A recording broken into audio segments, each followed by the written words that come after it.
Selamat datang semuanya. Perkenalkan nama saya Dava Dwadi Saputra dengan NIM 2200302002 dari kelas 3A1.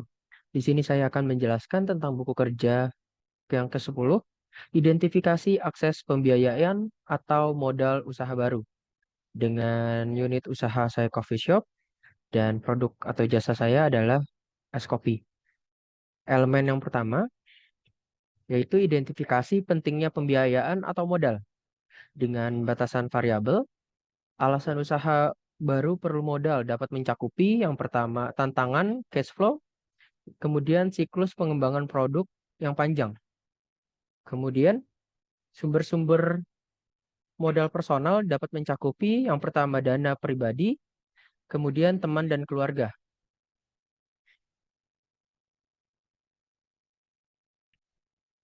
Kemudian untuk potensi peningkatan pendanaan dipersiapkan.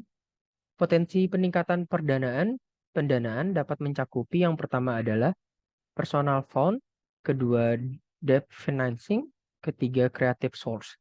Dan yang kedua adalah identifikasi sumber-sumber pembiayaan ekuitas.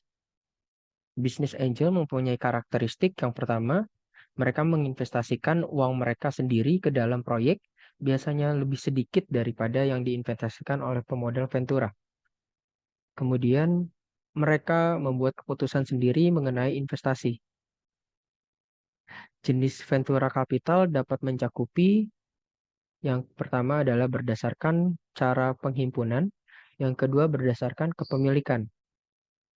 Untuk Initial Public Offering atau IPO dapat memberikan manfaat. Yang pertama mengatasi kendala pinjaman, yang kedua diversifikasi likuiditas dan portofolio, yang terakhir adalah monitoring. Kemudian identifikasi pembiayaan pinjaman terdapat di nomor 3.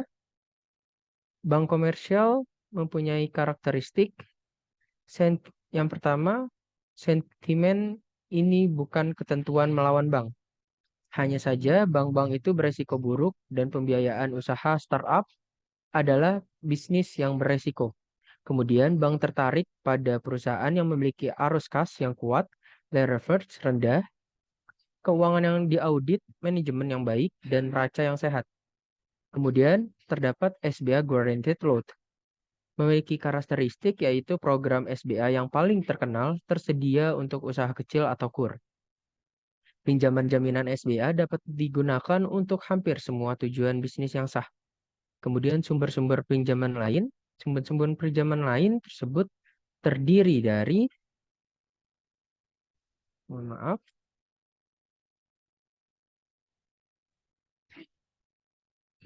terdiri dari teman keluarga. Setelah itu terdapat organisasi yang meminjamkan uang ke kelompok.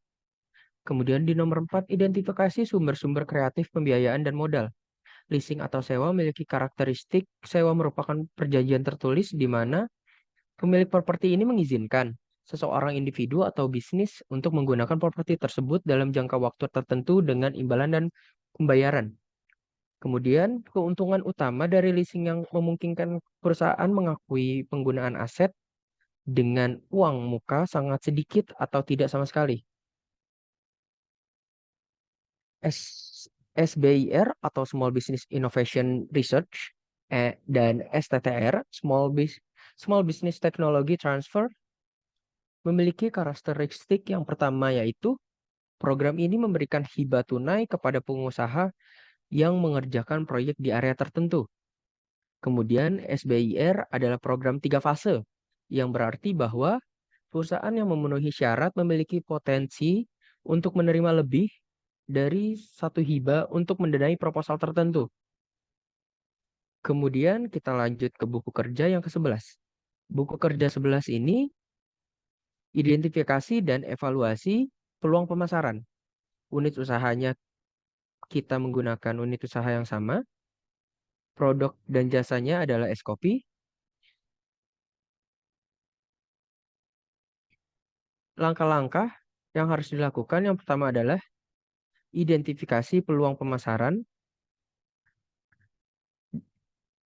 dengan hasil rekaman hasil kerjanya yaitu Informasi tentang kebutuhan pasar dapat mencakupi yang pertama, informasi pasar kooperatif. Apakah kita mampu memproduksi barang tersebut dan jasa lebih banyak dengan biaya yang lebih murah daripada negara lainnya? Kemudian kebutuhan pelanggan dan pasar baru yang sedang berkembang. Jenis-jenis pemasaran itu dapat mencakupi yang pertama adalah pemasaran langsung dan pemasaran ide. Oke. Kemudian potensi pasar baru dan kontribusi pada bisnis. Potensi pasar baru dapat mencakupi yang pertama adalah e-commerce, kemudian pasar ekspor, dan poin ini ada kontribusi pada bisnis yang dapat mencakupi yang pertama adalah berpengaruh pada volume penjualan, yang kedua saham, dan untuk 1.3 ini adalah pendekatan kewirausahaan inovatif dan ide-ide kreatif.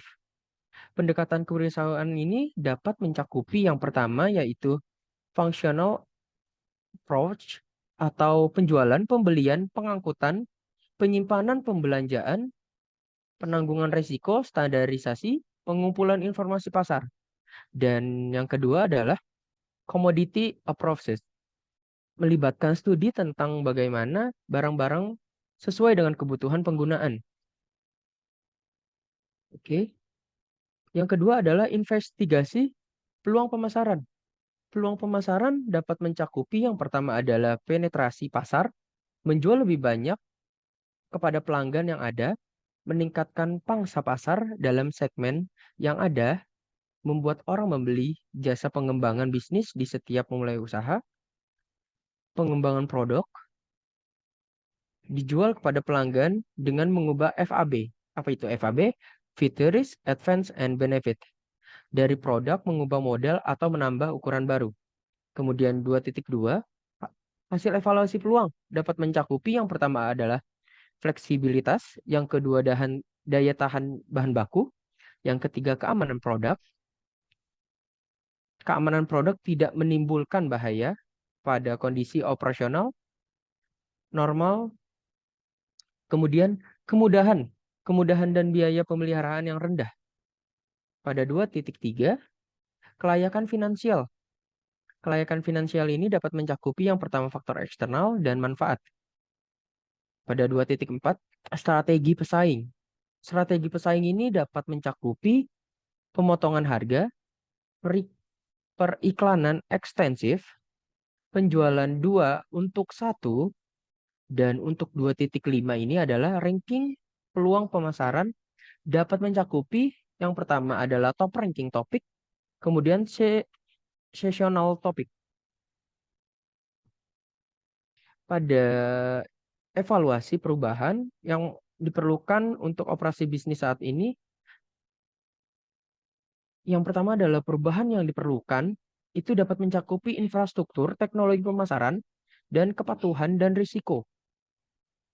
Pada 3.2, perubahan organisasi dapat mencakupi struktur organisasi berbasis produk, struktur organisasi berorientasi pasar.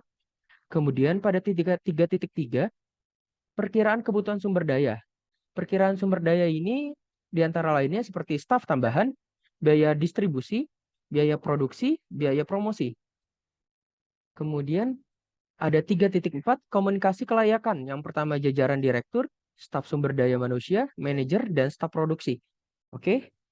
Dan itu adalah rekapan dari hasil buku kerja 10 dan buku kerja 11 yang saya gunakan selama ini.